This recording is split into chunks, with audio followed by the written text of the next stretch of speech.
A la red Podcast SN.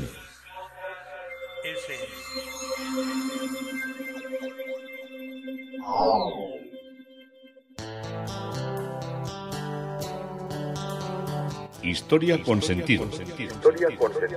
Un podcast realizado y presentado por Juan Carlos González.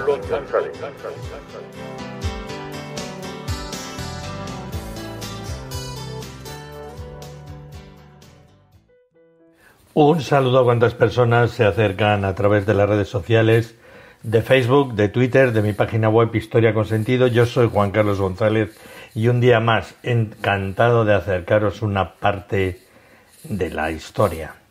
Hoy el tema propuesto es consolidando el Emirato.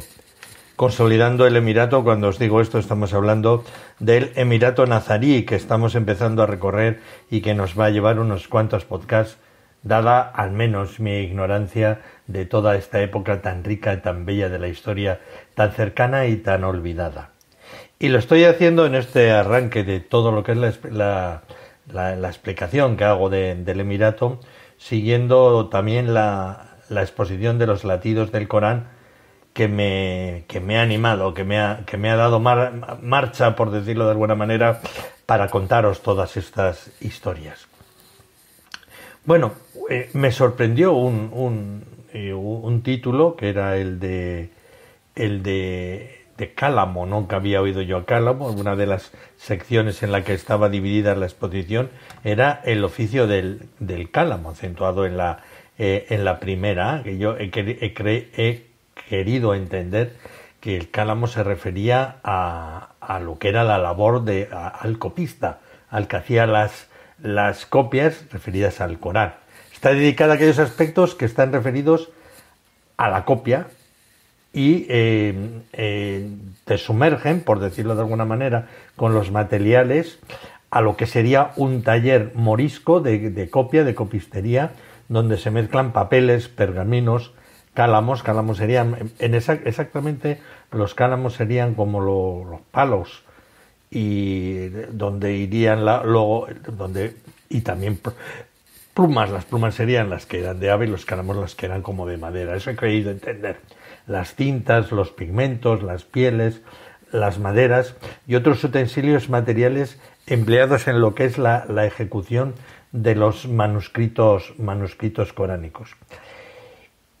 Más de un, pues yo creo que hay más de un largo centenar de manuscritos coránicos de origen peninsular son los que están conservados en las bibliotecas españolas y que son del siglo XV al siglo XVII, pese a la prohibición de poseer libros arábigos y a las vicisitudes sufridas por muchos de ellos.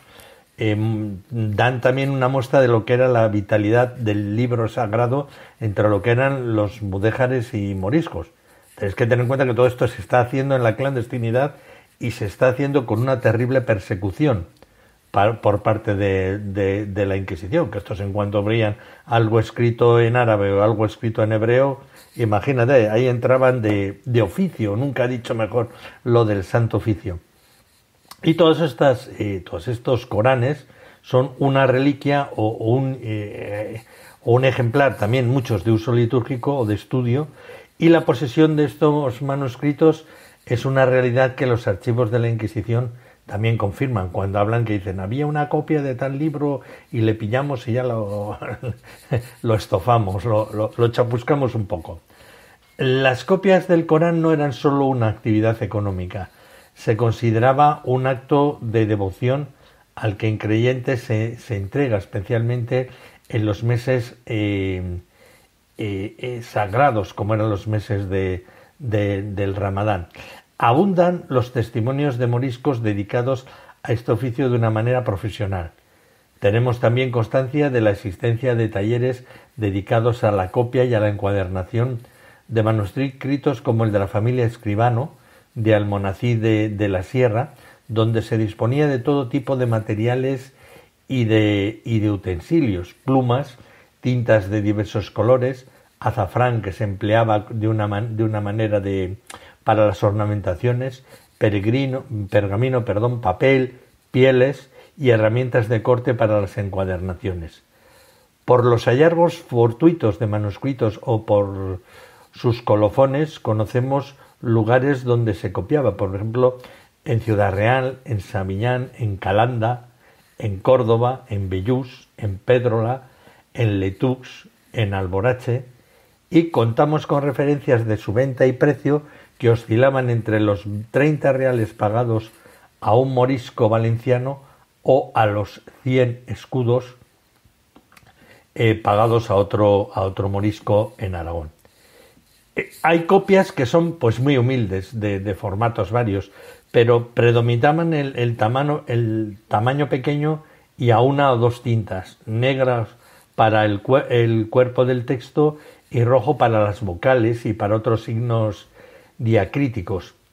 También hallamos manuscritos excepcionales, en papel de gran calidad y variada paleta de colores y de decoraciones, incluido el oro, y también en lujosas encuadernaciones de papel, que debieron suponer un enorme esfuerzo económico, como los de Segorbe o Aranda del Moncayo.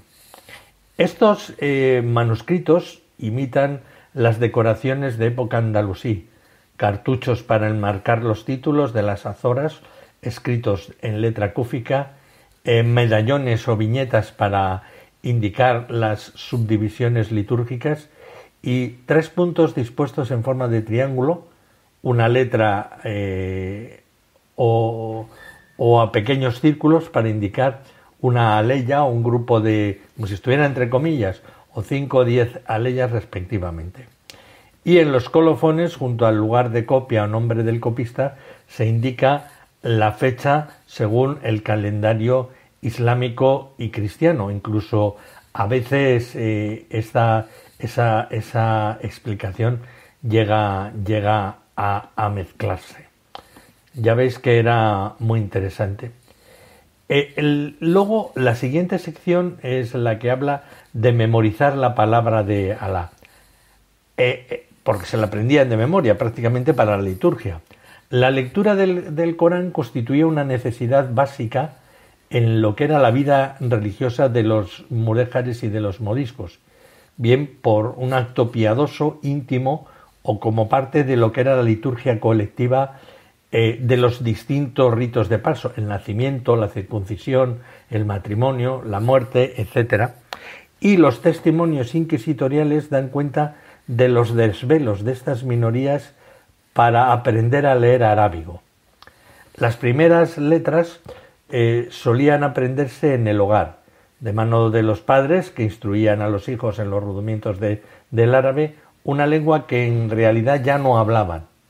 Los que tenían medios para pagar una instrucción acudían a madrasas o a escuelas coránicas. De gran prestigio era la de Granada, indudablemente fundada en lo que era la época nazarí, de la cual ya hablaremos en su época, y en las zonas rurales de Valencia y de Aragón funcionaban pequeñas escuelas clandestinas en casas particulares, así como maestros itinerantes.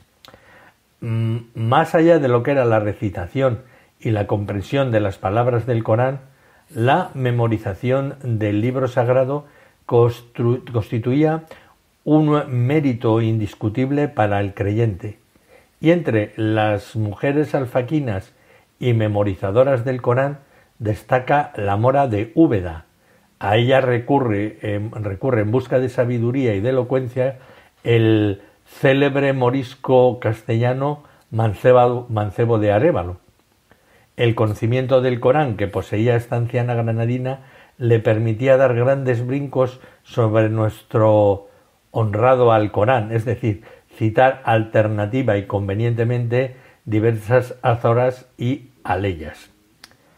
Uno de los métodos mnemotécnicos empleados por los moriscos en el aprendizaje del Corán consistía en la recitación, comenzando por las últimas azoras más breves y fáciles de decorar o aprender de corazón. Aunque conoció este método en otras sociedades islámicas, la singularidad de los testimonios moriscos radica en el uso de un soporte de papel en el que se escriben estas copias inversas.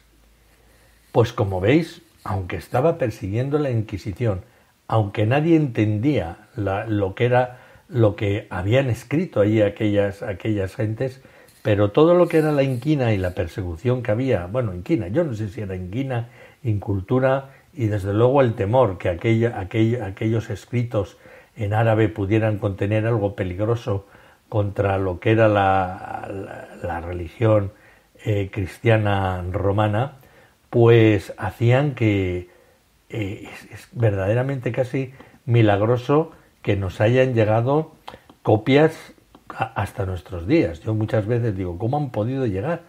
Pero sí, y también la incultura, y también le están apareciendo, como veremos más adelante, copias cuando hacen una casa, tiran un muro y detrás aparece, ¿esto qué es? Es un libro, se lo llevan al archivo y allí lo identifican. Pero volvamos al reino nazarí. Estamos a principio del año 1273 y al regresar de una expedición de castigo en los alrededores de Granada, Mohamed I tuvo una caída mortal y su vida se apagó durante la oración de la tarde. Esto es la forma literaria de la que hablan un 22 de enero del año 1273. A los 38 años de edad, Mohamed II accedía al poder en plena madurez política, asistido por antiguos vasallos de Alfonso X, el Sabio, y consiguió arrebatar Antequera de los vanos Alquilula en julio de 1272. Sin embargo, la alianza de los nobles castellanos se revela aleatoria, pues Mohamed entabló negociaciones con Alfonso X el Sabio, pero las exigencias del señor eran enormes. Mohamed II se vio obligado a firmar una tregua en Sevilla en enero de 1274 y a entregar un tributo de 500.000 maravedíes por año a Alfonso, a quien absorbían problemas de política exterior. Rompió entonces con los nobles castellanos, pero una vez concluidos los acuerdos, Alfonso pidió a los nazaríes que concedieran una nueva tregua de 2 años a los Banu Asquilula. Mohamed II se dio cuenta de que su señor ponía todo su empeño en proteger a los Banu Asquilula para mejor desmembrar así el reino de Granada.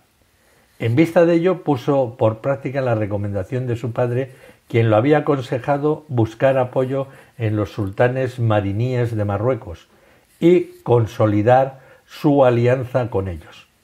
Practicó pues una política resueltamente oportunista y envió una embajada granadina al sultán mariní Abu Yusuf Yaqub en septiembre del año 1274 para convocarle a la Guerra Santa en España.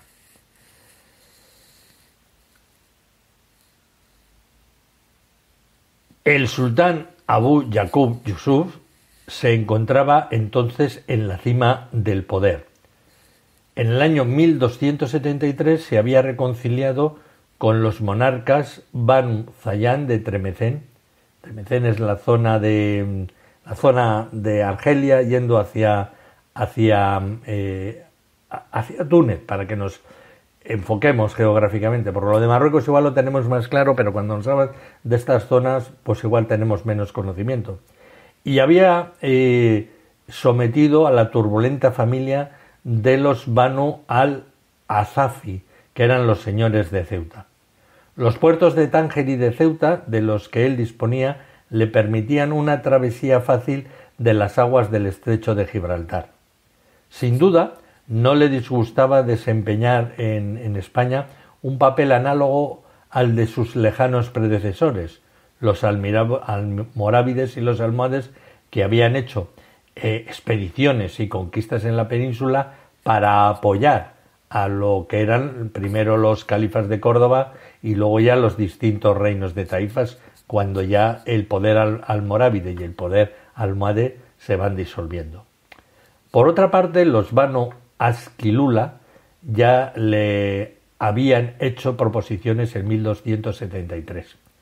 A instancias de los dos partidos andaluces, Abu Yusuf Yaqub, sus familiares, su escolta y su ejército, desembarcaron en los alrededores de Tarifa el 18 de julio de 1275. Un contingente mariní había ocupado ya la plaza.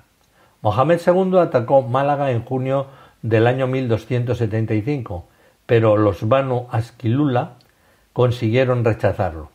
Los rebeldes se pusieron entonces al servicio del mariní, del marroquí, y éste les testimonió su preferencia y ellos tomaron parte en sus incursiones en Andalucía.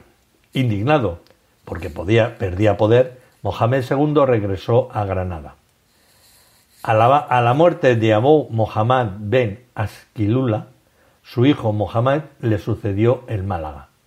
Un cambio brusco se produjo por parte del sultán de Granada, quien, deseando no enajenarse al mariní, señor de los Banu Asquilula, colaboró con Abu Yusuf en las incursiones también lanzadas en los alrededores de Córdoba, de Porcuna y de Jaén. Los mariníes infligieron a las tropas castellanas dos aplastantes derrotas, una en Écija y otra en los alrededores de Sevilla. Conversaciones de paz entabladas a iniciativa de Mohamed II en una quinta de recreo de los alrededores de Granada dieron lugar a una concertación de una tregua. Abu Yusuf regresó a Algeciras en los primeros días de noviembre del año 1277. La precariedad de la situación de los Banu Asquilula en Málaga le empujó a reconciliarse con el sultán malibí y a entregarle la ciudad el 2 de marzo de 1278 y fue nombrado un gobernador marroquí. La ocupación de Málaga por el mariní no dejó de evocar un desagradable precedente en el espíritu de los andaluces, la entrada de los almorávides en la España de los taifas. Mohamed II se acordó de la suerte de Al-Mutamid, el rey abadí de Sevilla, como lo sugiere Ibn Khaldún. En todo caso, se preparó activamente para contrarrestar la intromisión del sultán de Fez en los asuntos del reino. Tejió hábilmente una red de alianzas, obtuvo inmediatamente del monarca de Tremecén, Yagmurasan, que hostigara las fronteras mariníes a fin de impedir que Abu Yusuf pasara a la península. Mantuvo relaciones cordiales con Pedro III de Aragón. Con Alfonso X, Mohamed pactó una alianza por la que el rey de Castilla atacase a Algeciras a fin de interrumpir las relaciones entre Marruecos y la península, permitiendo así al nazarí recuperar Málaga. Ya veis que eran grandes las estrategias que preparaban. Algunos meses después de la salida de Abu Yusuf, Alfonso X rompió la tregua, puso sitio a Algeciras por mar en 1278 y por tierra en febrero de 1279. Mohamed II había alcanzado uno de sus objetivos principales, que era aislar a los mariníes de la península de sus hermanos de Marruecos. De esta suerte consiguió convencer al gobernador mariní de la inutilidad de toda resistencia. La ciudad fue entregada en febrero de 1279 al cabo de 13 años de sedición. Alcanzado este objetivo, Mohamed II estimó que el asedio de Algeciras había resultado inútil y no dudó en practicar una política decididamente oportunista y cambió de bando. Como el sultán mariní de Marruecos le proponía la restitución de Algeciras al reino nazarí, una vez levantado el sitio de la ciudad, barcos granadinos se unieron a la flota mariní para romper el bloqueo de Algeciras. Los cristianos fueron vencidos en julio de 1279, pero el sultán mariní cambió de parecer y reclamó Málaga a los nazaríes. Málaga, siempre veis que es tan bella, me encanta Málaga, que ha sido una de las ciudades que siempre han tenido mucho interés en tenerla. Y ante la negativa de esta, Abu Yusuf firmó un tratado de alianza con los castellanos, pacto que le había propuesto unos meses antes. Alfonso X de Castilla, que no perdonaba al nazarí, a Mohamed II, la traición de Algeciras, se unió a su enemigo de la víspera, Abu Yusuf, así como a los Banu Asquilula, y sus tropas atacaron Granada por dos frentes en el 12 de mayo de 1280 y el 22 de abril de 1281. Al norte, el hijo segundo de Alfonso X, Sancho, sufrió una derrota grande en los muros de Granada, el 24 de junio de 1280, y el segundo ataque fue conducido por Alfonso en persona, secundado por los Banu Asquilula de Guadix y de Comares. Pero Mohamed II, cuyos contingentes andaluces habían recibido el refuerzo de guerreros mariníes, consiguió rechazar a los asaltantes en marzo-abril de 1281. El mariní Abu Zayal Mandil no pudo arrebatar Ronda al nazarí, que ya Ronda también estaba muchas veces en estos litigios territoriales. En 1282 la presión castellana contra el reino nazarí se debilitó debido al desacuerdo que se había producido a partir de 1276 entre Alfonso X y su hijo Sancho.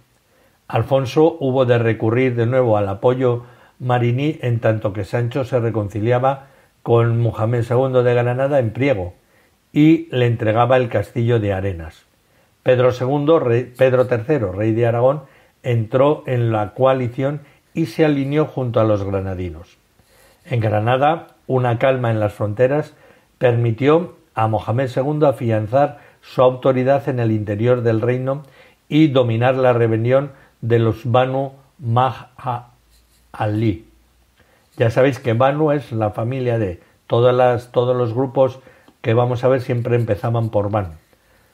En 1284, después de la muerte de Alfonso X y de la coronación de su hijo Sancho, a partir del mes de mayo, el nazarí y el castellano siguieron siendo aliados.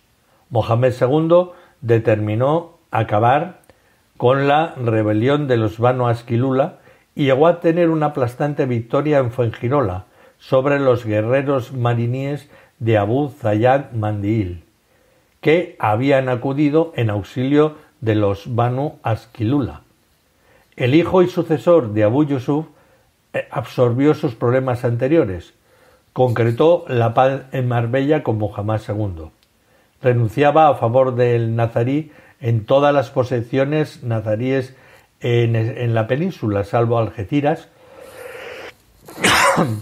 Tarifa y Guadix, y a principios del año 1288, por razones que siguen siendo oscuras, el último de los Banu Asquilula abandonó Guadix y lo dio al sultán nazarí y emigró a Marruecos con sus guerreros y sus familias.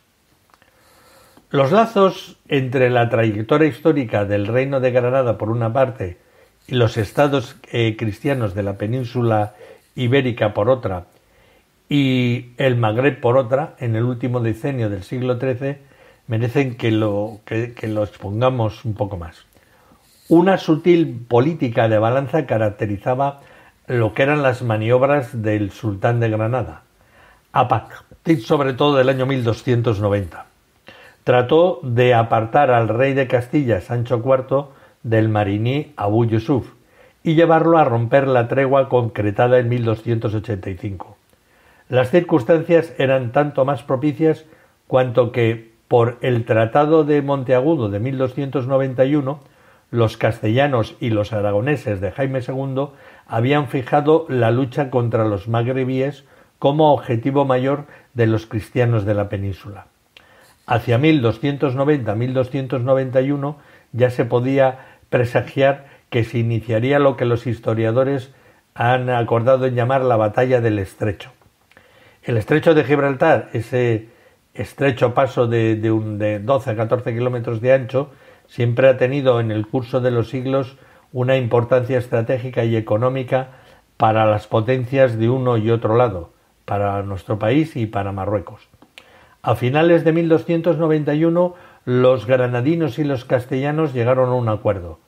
Las dos partes, si damos crédito a lo que eran los historiadores árabes, estipularon que el rey Sancho IV combatiría al Mariní en Tarifa con el apoyo secreto del sultán nazarí.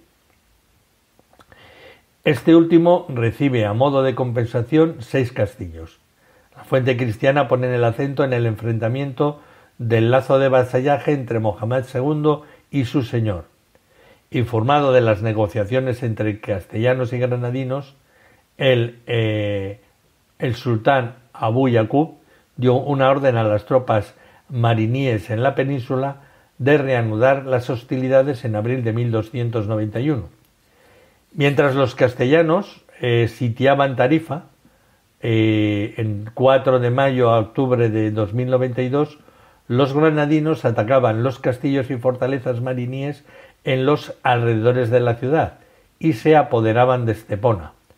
Establecido en Málaga con el grueso de sus fuerzas, Mohamed II envió a los sitiadores hombres, armas y sobre todo víveres.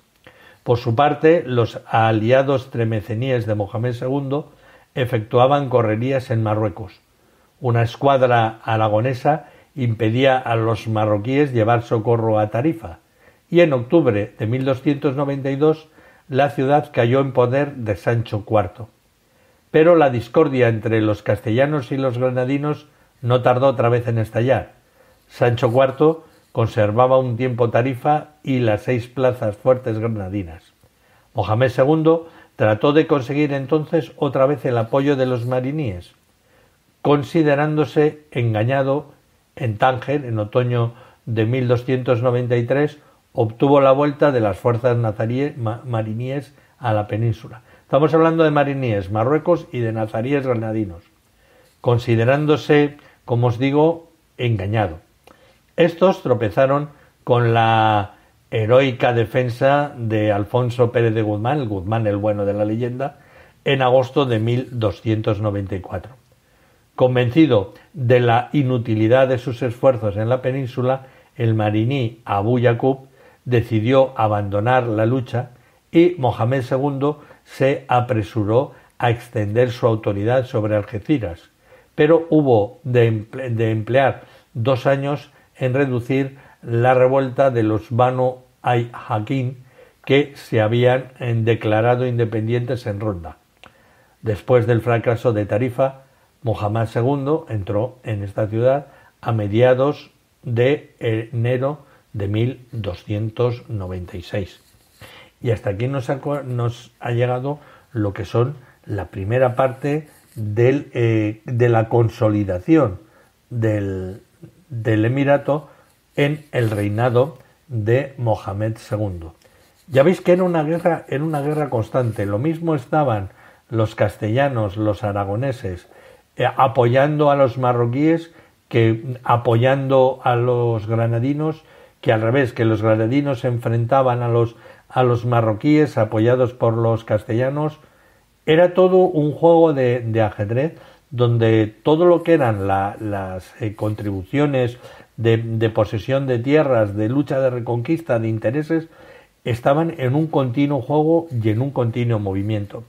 Esta es la historia tan interesante del reino nazarí de Granada, al cual os está acercando Juan Carlos González en Historia con Sentido.